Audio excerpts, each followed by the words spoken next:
Hello students. बेटे आज हम लोग स्टार्ट कर रहे हैं अपना कॉन्सेप्ट, जिसको हम लोग क्या बोल रहे हैं, इनकम टैक्स के बेसिक्स। तो हमारे सब्जेक्ट का नाम है इनकम टैक्स, जो मैं आपको पढ़ाने वाला हूँ। और इनकम टैक्स के बेसिक्स जो हैं, जो चैप्टर नंबर 1 है, इंट्रोडक्शन टू इनकम टैक्स, आज हम लोग वो स्टार्ट कर रहे हैं। तो बेटा पहला कॉन्सेप्ट हम लोग स्टार्ट करते हैं। फर्स्ट कॉन्सेप्ट की बात करते हैं स्टूडेंट्स। कॉन्सेप्ट नंबर 1, ध्यान से सुनने क्या पे, किसी भी कंट्री के लिए वहां पर जो इलेक्टेड गवर्नमेंट होती है,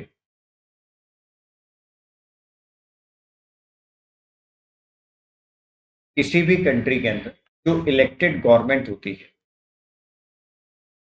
जब वो उस कंट्री की डेवलपमेंट की बात करती है, उस कंट्री के अंदर डेवलपमेंट की बात करती है कि हमें उस कंट्री को डेवलप करना, तो ऑब्वियस सी बात है कि जब हम लोग डेवलपमेंट की बात करेंगे तो गवर्नमेंट को उस डेवलपमेंट करने के लिए फंड्स की रिक्वायरमेंट होगी। गवर्नमेंट वहां पर फंड्स की जरूरत होगी, फंड्स की रिक्वायरमेंट होगी, गवर्नमेंट से पैसे की जरूरत होगी। या हम इसको और आसान लैंग्वेज में बात करें तो गवर्नमेंट को वहां पर पैसे की जरूरत है, मनी की जरूरत है। अब गवर्नमेंट के लिए जो सबसे इंपॉर्टेंट सोर्स ऑफ इनकम होता है, गवर्नमेंट के लिए जो सबसे इंपॉर्टेंट सोर्स ऑफ इनकम होता है, वो होता है टैक्स। गवर्नमेंट के लिए जो सबसे इंपॉर्टेंट सोर्स ऑफ इनकम है वो क्या है? टैक्स। तो टैक्स गवर्नमेंट की सबसे इंपॉर्टेंट सोर्स है, जहां से गवर्नमेंट अपने लिए फंड्स या पैसा प्रिक्योर करती है। अब दो तरह के टैक्सेस हम लोगों ने पढ़े, आप लोगों ने अपने बचपन में भी पढ़ा होगा कि दो तरह के टैक्सेस होते हैं। कौन कौन से टैक्सेस होते हैं? एक होते हैं डायरेक्ट टैक्स और एक होते हैं इनडायरेक्ट टैक्स। उसका डिफरेंस आप लोगों ने पढ़ा था कि डायरेक्ट टैक्सेस वो टैक्सेस हैं जो जिस पर्सन पर इम्पोज किए जाते हैं उसी से कलेक्ट किए जाते हैं। और इनडायरेक्ट टैक्सेस वो टैक्सेस होते हैं स्टूडेंट्स, तो जिस पर इम्पोज किए जाते हैं वो उसका बर्डन आगे शिफ्ट कर देता है किसी दूसरे पर्सन। और उसका एग्जाम्पल हम लोग आपको बताया करते थे सेल्स टैक्स। जो अब सारे इनडायरेक्ट टैक्सेस अब क्या बन गए हैं? जीएसटी। तो हमने शॉपकीपर के ऊपर टैक्स लगाया, शॉपकीपर ने उस टैक्स को कस्टमर से कलेक्ट कर लिया और गवर्नमेंट को डिपॉजिट कर दिया। तो इनडायरेक्ट टैक्सेस आगे शिफ्ट हो जाते हैं, उसका बर्डन आगे शिफ्ट हो जाता है, लेकिन डायरेक्ट टैक्सेस का बर्डन शिफ्ट नहीं होता है। डायरेक्ट टैक्स जिसके ऊपर इम्पोज किया जाता है उसी से कलेक्शन होती है, उसी को पे करना। और डायरेक्ट टैक्स का सबसे डायरेक्ट टैक्स का सबसे इंपॉर्टेंट एग्जाम्पल हम आपको बताया करते थे इनकम टैक्स। किसी भी पर्सन की इनकम पे लगने वाला टैक्स इनकम टैक्स होता है। अगर मिस्टर ए 5 लाख रुपए की इनकम अर्न कर रहे हैं तो उनको अपनी 5 लाख रुपए की इनकम पर टैक्स देना है। अगर मिस्टर बी 10 लाख रुपए की इनकम अर्न कर रहे हैं तो बच्चों को 10 लाख के ऊपर टैक्स देना है। तो आपकी इनकम पर आपको ही टैक्स देना है, तो टैक्स आप पर ही इम्पोज किया गया और आपसे ही कलेक्ट किया। तो अब हम लोग इस एग्जाम्पल वाले सब्जेक्ट को, जिसको आप इनकम टैक्स कहा करते थे, हम इस पूरे सब्जेक्ट को पढ़ने वाले हैं। हम इनकम टैक्स को आपको पढ़ाने वाले हैं।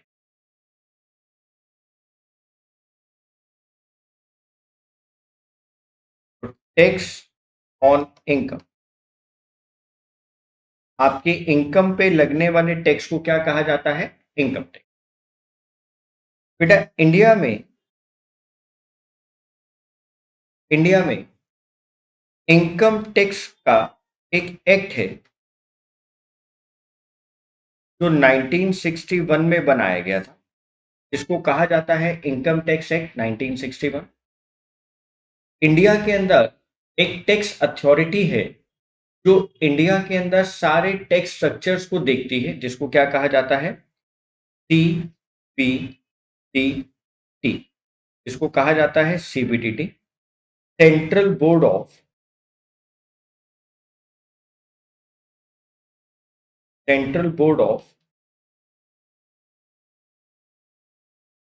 Direct tax. तो स्टूडेंट्स गाइस, इसको कहा जाता है central board of direct taxes, CBDT, जो सारे लॉ को अमेंड करने का काम करते हैं। नई नई अमेंडमेंट्स आती हैं, नई नई अमेंडमेंट्स लाई जाती हैं। तो सारा स्ट्रक्चर कौन रेगुलेट कर रहा है इंडिया के अंदर? सीबीडीटी। आगे बात करते हैं। अब जो हमारा चैप्टर नंबर 1 है,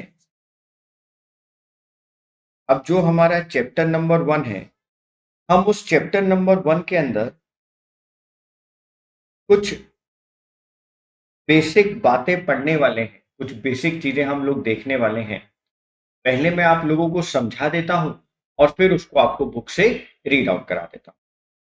हम लोग आप लोगों को रिकमेंड करते हैं कि आप इनकम टैक्स के लिए बुक परचेज करें, गिरीश आहूजा, बहुत अच्छी बुक है। और हम लोग इसी बुक को अपनी क्लासेस के अंदर यूज करेंगे।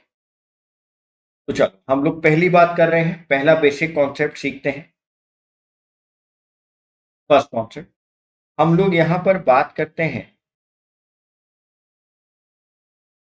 Financial year.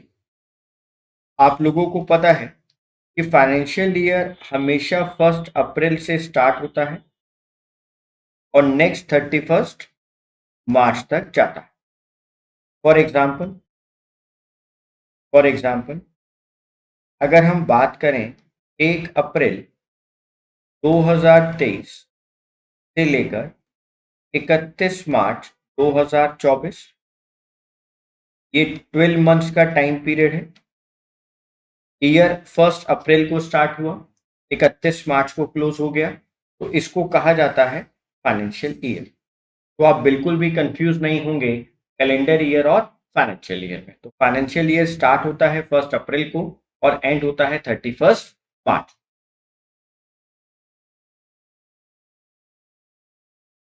चलिए अब जरा हम लोग कुछ बातें आप लोगों को नोट्स की हेल्प से पढ़ा देते हैं। हमारा फर्स्ट चैप्टर है introduction to income tax, section 1 to 4 की बात करेंगे हम लोग।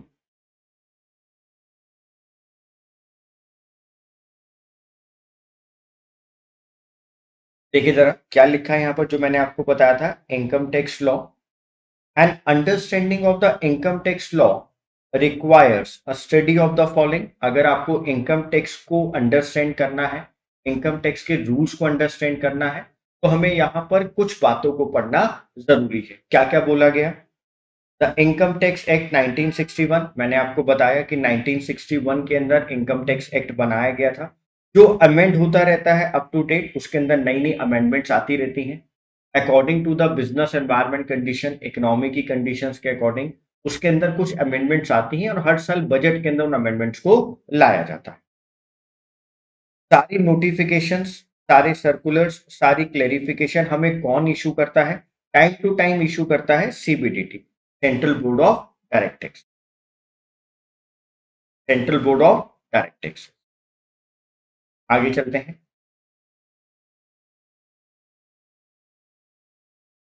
इसको पढ़ना बहुत जरूरी है, एनुअल अमेंडमेंट्स। ये अमेंडमेंट्स कहां पर होती हैं, ये एनुअल अमेंडमेंट्स कहां पर आती हैं, इसको पढ़ना बहुत जरूरी है। पढ़ के देखते हैं, मैंने आपको बताया भी था। Every year a budget is presented before the parliament by the finance minister. हर साल हमारी कंट्री के फाइनेंस मिनिस्टर पार्लियामेंट में बजट प्रेजेंट करते हैं, फाइनेंस बिल प्रेजेंट करते हैं।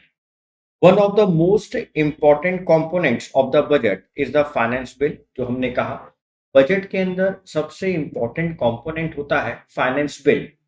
जो बजट प्रेजेंट किया जाता है उसमें एक सबसे इंपॉर्टेंट कंपोनेंट है finance bill, which declares the financial proposals of the central government for the next financial year, जिसके अंदर सेंट्रल गवर्नमेंट के द्वारा आने वाले फाइनेंशियल प्रपोजल्स, जो नेक्स्ट फाइनेंशियल ईयर होता है, उसमें आने वाले जितने भी प्रपोजल्स होते हैं, जो हमारे देश की केंद्र सरकार, सेंट्रल गवर्नमेंट ला रही होती है, वो सारी बातें उस फाइनेंस बिल में लिखी होती हैं।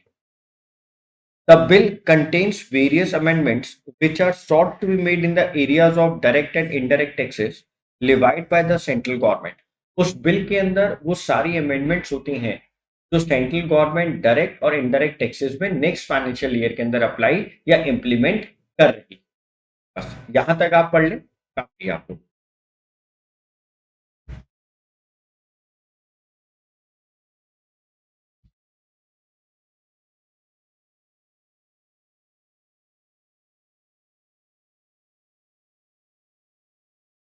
नेक्स्ट कॉन्सेप्ट, ये इंपॉर्टेंट कॉन्सेप्ट है, स्कीम ऑफ टैक्सेशन।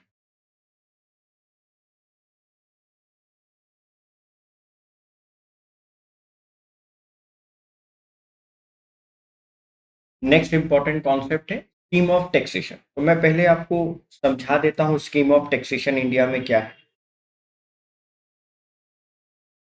नेक्स्ट हमारे पास कॉन्सेप्ट है स्कीम ऑफ टैक्सेशन।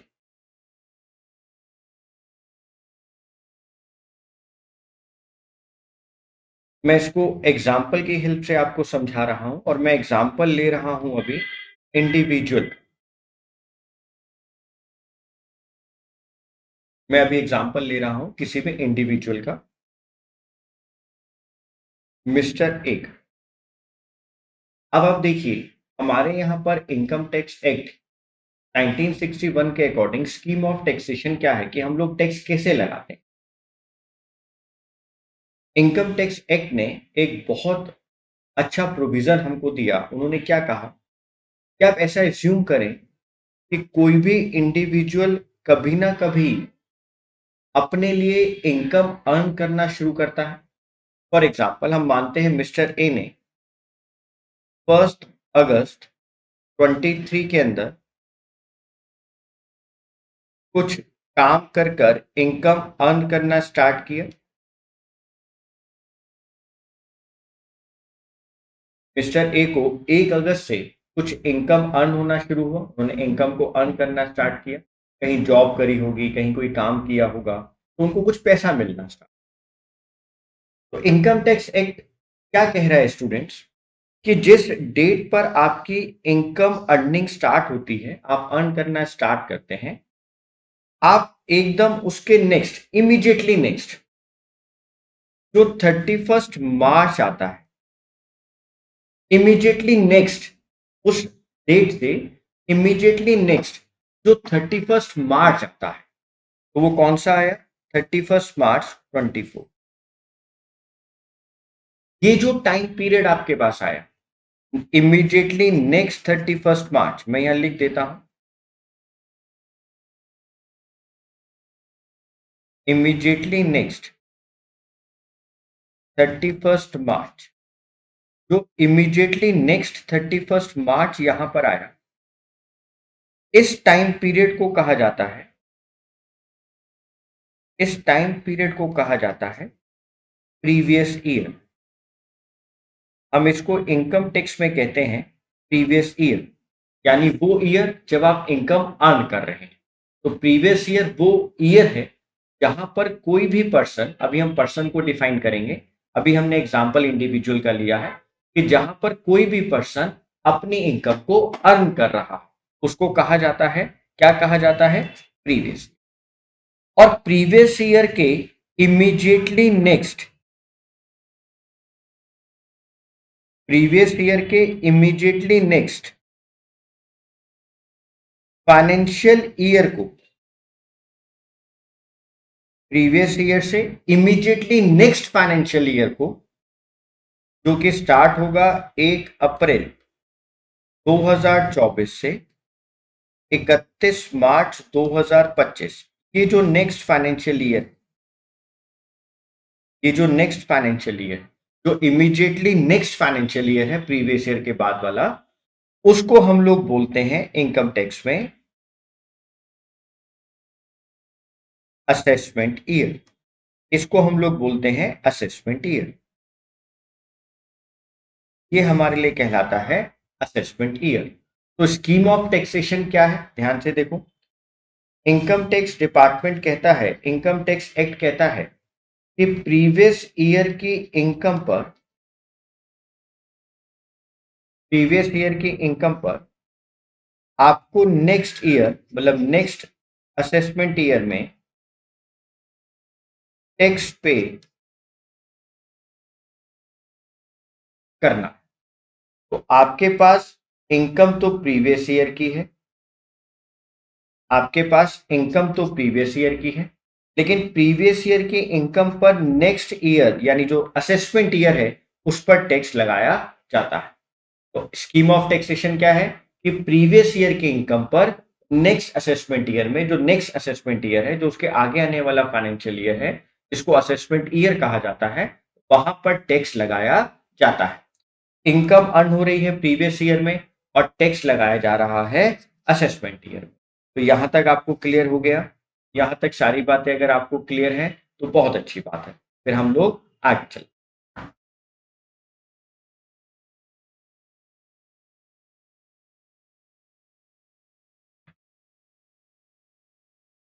इसको हम नोट्स में से पढ़ लेते हैं।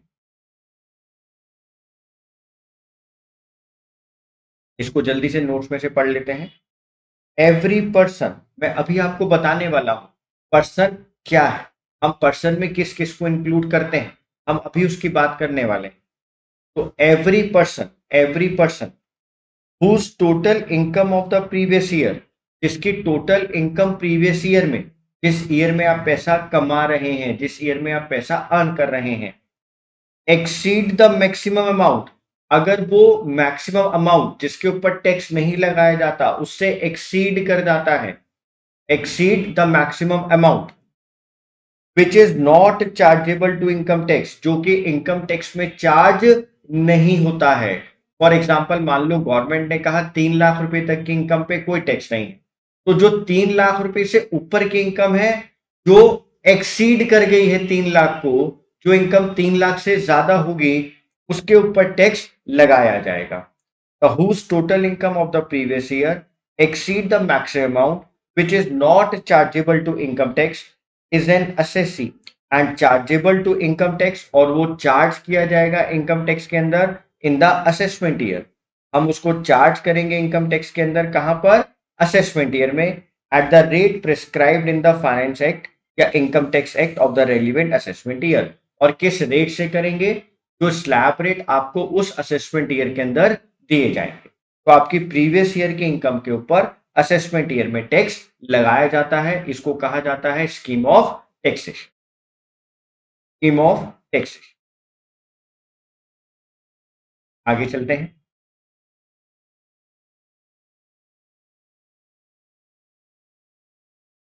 इस लाइन को एक बार दोबारा बोल दें, फिर हम आगे चलते हैं। Every person whose total income of the previous year exceed the maximum amount which is not chargeable to income tax is an assessee and chargeable to income tax act in the assessment year at the end of the at the rate or rates prescribed in the finance act या income tax act of that relevant assessment year। Clear? आगे चलते। अब हम लोग यहां पर कुछ important चीजों को अंडरस्टैंड करेंगे। An analysis of the above statement would reveal the following important concepts which are necessary for understanding the framework of the Income Tax Act। यहाँ पर कुछ बातों को जानना जरूरी है अगर हम लोग इनकम टैक्स एक्ट को पढ़ना चाहते हैं। जैसे आपको याद है स्टूडेंट्स, जब आप लोगों ने अकाउंटिंग पढ़ना शुरू किया तो वहां पर आपको बेसिक अकाउंटिंग टर्म्स सिखाई गई थी, कैपिटल, ड्राइंग्स, क्रेडिटर्स, डेटर्स, ये आपको सिखाया गया था, तभी आपको अकाउंटिंग इजी लगने लगी, अकाउंटिंग समझ आने लगी। वैसे ही इनकम टैक्स एक्ट के अंदर हमारे पास कुछ टर्म्स होती हैं, कुछ टर्मिनोलॉजीज होती हैं जिसको हमें जानना जरूरी होता है। तो फिर हमारे लिए बहुत इजी रहता है कि हम इनकम टैक्स एक्ट की बातों को इजिली समझ पाए। तो पहला है पर्सन, सेकंड है असेसी, नेक्स्ट है असेसमेंट ईयर, नेक्स्ट है प्रीवियस ईयर, नेक्स्ट है rate of tax, charge of income tax, maximum amount which is not chargeable to income tax, total income क्या होती है, और रेजिडेंशियल स्टेटस का कॉन्सेप्ट क्या होता है। तो हम लोग स्टार्ट करते हैं पहले कॉन्सेप्ट पर्सन। तो section 2 sub section 31 income tax act में आपको सेक्शन याद रखने हैं। सेक्शन 2 सब सेक्शन 31 क्या कहता है कि साहब पर्सन में क्या क्या आता है। तो एवरी पर्सन लिखा था अभी ऊपर, तो उस पर्सन के अंदर क्या क्या इंक्लूड किया गया। कोई भी इंडिविजुअल, जैसे कि हम बात करते हैं मिस्टर एक्स वाई जेड, कोई भी इंडिविजुअल हो सकता है। आप यहाँ बात कर सकते हैं Mr A, Mr B, Mrs C, तो कोई भी इंडिविजुअल आप और हम जैसा। HUF हिंदू अनडिवाइडेड फैमिली, कोई भी कंपनी, हम बात कर सकते हैं रिलायंस कंपनी, टाटा की कंपनी, तो कोई भी कंपनी, कोई भी पार्टनरशिप फर्म, मान लो ABC 3 पार्टनर है, उनकी कोई पार्टनरशिप फर्म है। एसोसिएशन ऑफ पर्संस और बॉडी ऑफ इंडिविजुअल्स, AOP क्या है, इन पर्संस का कोई भी कॉम्बिनेशन, HUF और कंपनी आपस में जुड़ जाए, कोई इंडिविजुअल और HUF आपस में बात करने लगे, आपस में मिलकर काम करने लगे, कंपनी और पार्टनरशिप फर्म आपस में मिलकर काम करने लगे, तो कॉम्बिनेशन ऑफ एनी पर्सन, जो पर्सन के एलिमेंट्स हैं उसके कॉम्बिनेशन को कहा जाता है एसोसिएशन ऑफ पर्संस। और जब A प्लस बी प्लस सी, जब इंडिविजुअल्स आपस में मिलकर काम करते हैं, जब इंडिविजुअल्स आपस में मिलकर काम करेंगे तो उसको कहा जाता है बॉडी ऑफ इंडिविजुअल, तो वो कहलाता है बॉडी ऑफ इंडिविजुअल। कोई भी लोकल अथॉरिटी जिसको MCD कहा जाता है, या कोई भी आर्टिफिशियल जुडिशियल पर्सन जिसको लॉ प्रेस्क्राइब करते। तो section 2 sub section 31 income tax act में क्या कहता है, section 2 sub section 31 income tax act में क्या कहता है, कहता है कि साहब पर्सन के अंदर क्या क्या इंक्लूड है। पर्सन में क्या क्या इंक्लूड है, पर्सन के अंदर इंक्लूड है कोई भी individual, HUF, company, firm, AOP, BOI, कोई भी लोकल अथॉरिटी, या कोई भी आर्टिफिशियल जुडिशियल पर्सन जिसके ऊपर लॉ अप्लाई हो जाता है।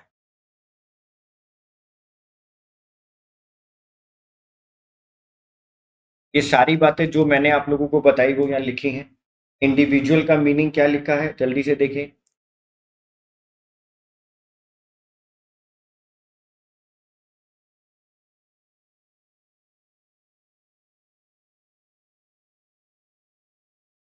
इंडिविजुअल मतलब कोई भी नेचुरल पर्सन, कोई भी ह्यूमन बीइंग, कोई भी मेल फीमेल माइनर चाइल्ड, ये सब क्या है बेटा, ये सब चीजें क्या है हमारे लिए individual. Hindu undivided family, as per the Hindu law, कोई भी फैमिली जो अपना बिजनेस कर रही है उसको क्या कहा जाता है, Hindu undivided family. Partnership firm जो इंडिया के अंदर पार्टनरशिप एक्ट है 1932 उसके अकॉर्डिंग चलाया जा रहा है। मैंने आपको बताया एसोसिएशन ऑफ पर्सन और बॉडी ऑफ इंडिविजुअल, ये दोनों टर्म्स इंपॉर्टेंट है, आपसे एग्जाम में पूछ ली जाती है, तो आप एक बार पढ़ के देख लें। Association of person means two or more person. मैंने एग्जांपल क्या दिया था कि कोई पार्टनरशिप फर्म और कंपनी आपस में इंटीग्रेशन कर ले, इंटीग्रेट हो जाए, वो join for a common purpose, जो आपस में ज्वाइन हो जाती है किसी कॉमन पर्पस के लिए, with a view to earn an income, income को अर्न करने के लिए किसी कॉन्ट्रैक्ट को कर लेती हैं, उसको कहा जाता है एसोसिएशन ऑफ पर्संस। और body of individual means a collaboration of individuals who carry on some activity with the objective of earning some income. It would consist only of individuals. सिर्फ मैंने कहा सिर्फ इंडिविजुअल्स आपस में जुड़ रहे हैं, ABCDEF आपस में जुड़कर कोई काम कर रहे हैं, कोई इनकम को अर्न कर रहे हैं, उसको कहा जाता है बॉडी ऑफ इंडिविजुअल्स। दोनों टर्म इंपॉर्टेंट है, आप इसको अच्छे से पढ़ लें, AOP एंड BOI। आगे चलते हैं,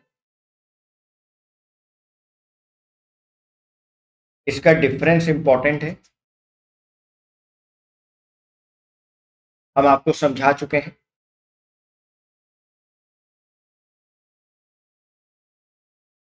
इस एग्जाम्पल को हम लोग एक बार देख लेते हैं। Determine the status of the following, अगर हम कैलकाटा यूनिवर्सिटी की बात करें तो कैलकाटा यूनिवर्सिटी क्या है, एक artificial judicial person. Aston paints private limited एक कंपनी है, पंजाब बैंक लिमिटेड एक कंपनी है, A&B are legal heirs of C, body of individuals है। Shri Krishna enterprise a firm consisting of 3 partners SKP&P partnership firm है। A joint family consisting of P, Mrs P and their son, Hindu undivided family है। Municipal corporation of Delhi मैंने कहा था local authority है, मैंने example भी आपको वही दिया था। इस तरीके का एग्जाम्पल आपके माइंड में होना चाहिए। Next, assessment year. Assessment year वो ईयर है जो इमीडिएटली नेक्स्ट प्रीवियस ईयर के बाद होता है, और जिस ईयर के अंदर प्रीवियस ईयर के इनकम का टैक्स असेस किया जाता है या लगाया जाता है। Assessment year means the period of 12 months commencing on first day of April every year. It is therefore the period of 1st April to 31st March. For example, the assessment year 23-24 will be commenced on 8 April 2023 and will end on 31st March 24. The tax is levied in each assessment year with respect to or on the total income earned by the assessee in the previous year. तो previous year के income पर assessment year में tax levied किया जाता है, tax लगाया जाता है, वो हमारे लिए क्या कहलाता है? Assessment year. तो अगर हम यहाँ पर असेसमेंट ईयर 23-24 ले रहे हैं तो इसका प्रीवियस ईयर क्या रहा होगा? 22-23। अब प्रीवियस ईयर पढ़ते हैं। According to section 3, previous year means the financial year immediately preceding the assessment year. Assessment year से एकदम पहले वाला साल कौन सा होता है? Previous year. तो financial year means a year which starts on 1st April to 31st March. Clear? बता चुका था आपको।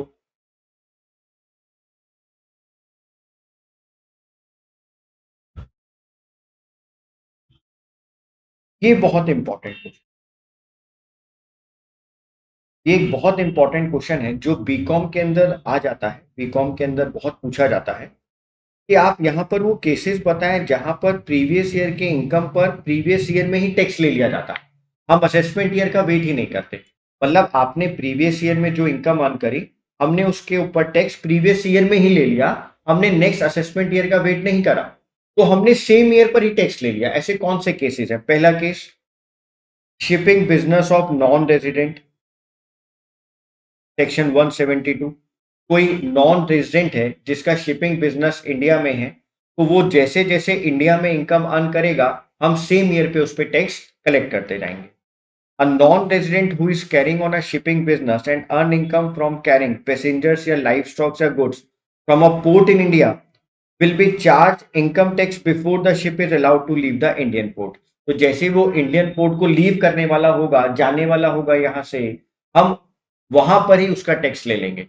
तो वो जब इंडिया के अंदर एंटर कर कर आया है, इंडिया में उसने आकर गुड्स को हटा दिया है, गुड्स लेकर आया था, अपने साथ लाइव स्टॉक लाया था या कुछ पैसेंजर्स लेकर आया था, तो उसने जिस ईयर के अंदर वो इनकम अर्न करी, तो government of India income tax department कहता है कि हम उसको इंडिया को छोड़ने से पहले, जब वो इंडियन पोर्ट को लीव करेगा, हम उसी ईयर में उसका टैक्स ले लेंगे। तो ये सेक्शन 172 कहता है shipping business of non resident same year में टैक्स पे करेगा।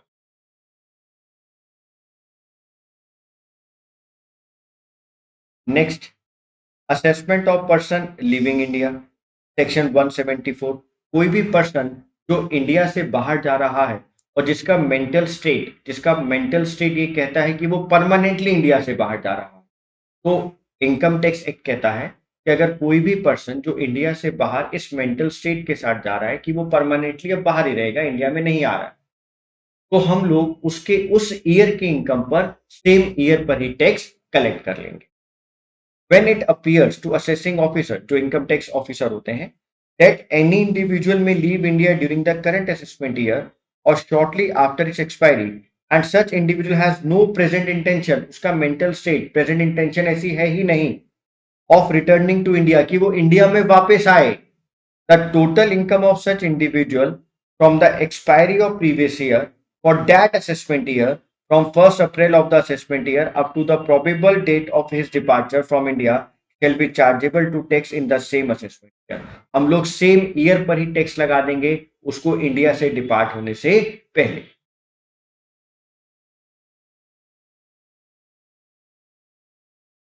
नेक्स्ट, कोई भी असेसमेंट होता है एसोसिएशन ऑफ पर्सन का या बॉडी ऑफ इंडिविजुअल्स का या आर्टिफिशियल जुडिशियल पर्सन का, जो कि फॉर्म की जाती हैं एक पर्टिकुलर इवेंट और पर्पस के लिए। मान लो 10 या 5 इंडिविजुअल आपस में मिले और एक जॉइंट वेंचर स्टार्ट किया कि हम एक बिल्डिंग बनाएंगे और उस बिल्डिंग को हम धीरे धीरे करके सेल करेंगे।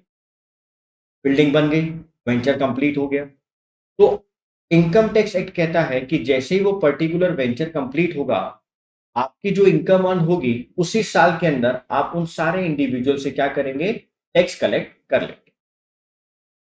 When it appears to the assessing officer that any AOP, POI, artificial distribution person formed or established or incorporated for a particular event or purpose is likely to be dissolved in the assessment year, जो उस particular event या उस particular joint venture के बाद dissolve हो जाएगी, बंद हो जाएगी, in which such AOP or body of individual or artificial judicial person established or incorporated or immediately after such assessment year, the total income of such person or POI from the expiry of the previous year of that assessment year up to the date of its resolution shall be chargeable to tax in that assessment year.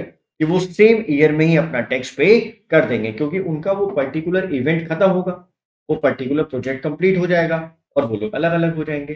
तो जैसे वो event complete होगा, जैसे वो dissolve होगी firm या dissolve होगा AOP, आप सेम ईयर में उनके ऊपर टैक्स लगा दें।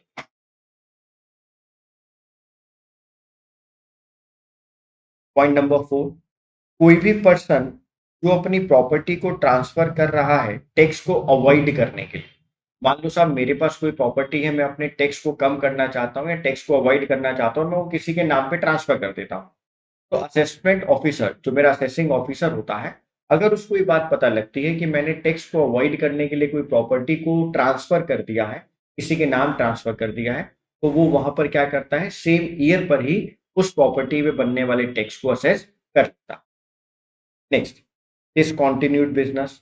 अगर हम लोग अपने बिजनेस को डिसकंटिन्यू कर रहे हैं, हम फर्म को ही डिसॉल्व कर रहे हैं, हमारी फर्म ही डिसॉल्व हो रही है, हम अपने बिजनेस को आगे नहीं करना चाहते हैं, तो आपने अपने ईयर में, प्रीवियस ईयर में जितने टाइम भी बिजनेस किया, 4 महीने, 5 महीने, 6 महीने, जितना भी टाइम आपने बिजनेस किया, आप उस बिजनेस के ऊपर जो भी आपकी इनकम हुई उस पर बनने वाले टैक्स को सेम ईयर में ही पे करेंगे, हम उसको नेक्स्ट असेसमेंट ईयर पे नहीं जाने देंगे। तो सबसे इंपॉर्टेंट क्वेश्चन था ये, लॉन्ग क्वेश्चन है आपके लिए, तो ये एग्जाम में लॉन्ग क्वेश्चन की तरह आता है।